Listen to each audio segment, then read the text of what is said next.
What is up, our family? It is Ray. Welcome to our world. Happy Thursday. Happy day, whatever day you're watching this. Good morning. Um, I cut my hair. I just wanted to. I had something in my teeth. I just wanted to get up on here and talk about the only enemy you have is the one within your mind. And the reason I want to talk about this is because as of lately, I've been coming to this dilemma, I guess you could say, or facing this dilemma within myself, right? As in, nobody really hates you. It's just how you take things, right? Now, before I get into it, yes, I cut my hair. I feel like a potato. I not necessarily feel like a potato. I decided that I had to prove to myself, right, that you cannot be attached to anything. I grew my hair out for almost 2 years, a little bit less than that. I fell in love with my hair. I loved my hair. I One of my previous videos, I talked about how you are not who you think you are, right? Certain things don't define you. My hair didn't define me, you know.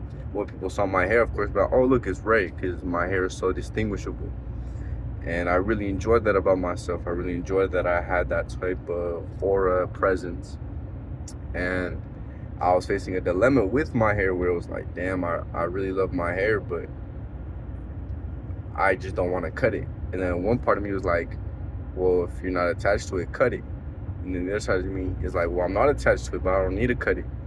So I decided to cut it because I needed to prove to myself that I'm not attached to anything. I'm attached to my hair. I'm gonna grow it back out. Obviously, as my hair grows, so will I. It's kind of, a little philosophical mindset behind it, I guess you could say. But yeah, prove to yourself you're not attached to anything. Anyways, I just got off work, heading home right now.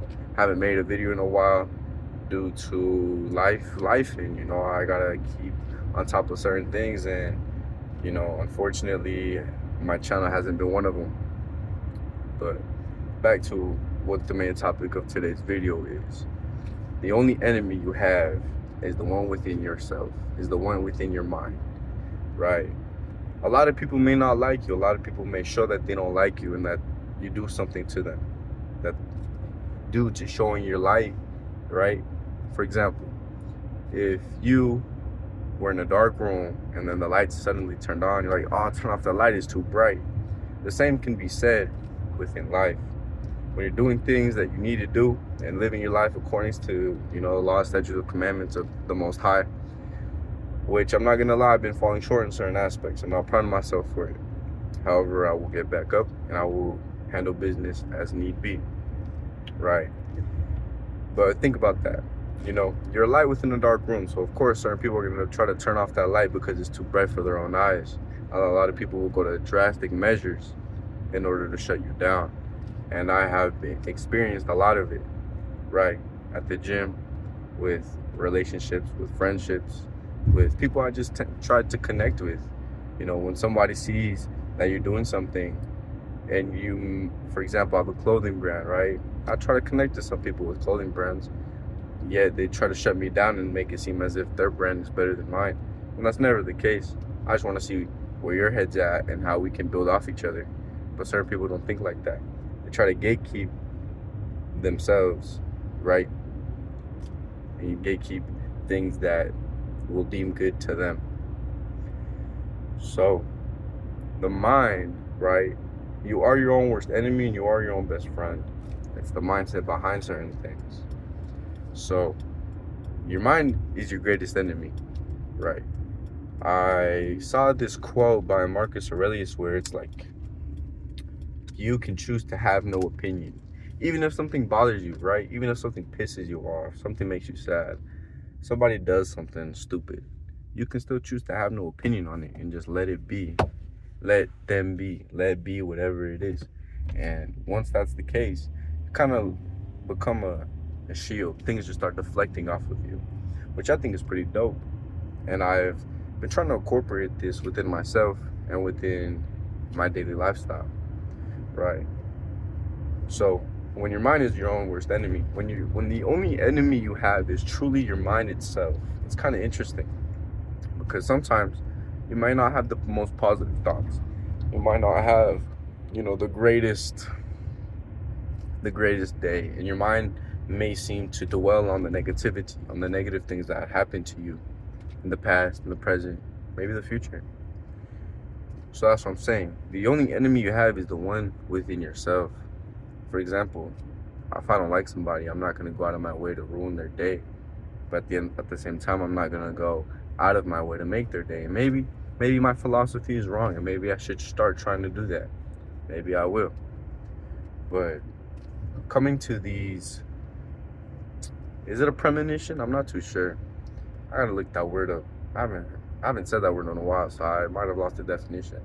But I came to this premonition. I think I'm using it in the right term. Anyways, I came to the conclusion that the only enemy I have is the one within my mind, is myself. Because certain people that don't like me will try to do certain things to me in order to piss me off. And who's the one that allows themselves to be pissed off? It's you. It's myself. It's my mind. Right? So if I see something that I don't like and it gets to me and it gets under my skin, who's to blame? The thing that happened, or yourself for letting it get under your skin? That's what I'm saying. Your mind is your own greatest enemy. Even if you don't like somebody and they'd be nice to you, you're like, why the fuck is this person being nice to me? Well, what did I do for them to be nice to me? And then at the same time, you look back and you're like, well, I haven't done anything wrong to them, so why wouldn't they be nice? You get what I'm saying? But I've just kind of been dwelling on this for a little bit, Life changes in an instant. Think about a car accident, think about heart attack, sudden death, things of sorts in that nature. So I've kind of been trying to deal with my own things, and then once realizing that my mind is only as powerful as I allow it to be, and yet at the same time my mind is my own worst enemy, it kind of puts you in a weird headspace where it's like, I can do great things. I've seen myself do great things. I've done great things. And then on the flip side, I've done horrible things, right? I don't dwell on the horrible things, but it just shows you the capabilities that your mind holds within, right? Your flesh, within this vessel that we control, I guess you could say. And yeah, I just wanted to get up on here and spill a little bit, I miss y'all. I'll try to stay more consistent. Things be doing the things that need to be done, and things happen the way things should happen. But your mind is your own worst enemy. Go hit the gym, go for a run, go read a book, put down the liquor, put down the nicotine. I'm not just saying these things, I'm saying it for you, for me, for the whole world, because I love you guys, you love you guys. So why not start doing that? Like I said, I'm guilty of certain things, right? I'll go out and I'll drink when I know I shouldn't, right? I will smoke, right? A cigar, smoke when I know I shouldn't. And it just kind of brings you into a humbling mindset where it's like, not even a humbling mindset, it just humbles you as a person, humbles you as right? Because we're only as great as we allow ourselves to be, and doing the easy things is easy, because the easy things aren't good for you. Doing the good things is what's hard. That takes willpower. But yeah, your mind is the only enemy you have is your mind itself. So think about that. But anyways, it's right. Go read a book, drink some water. I love you, you love you. Later, our family.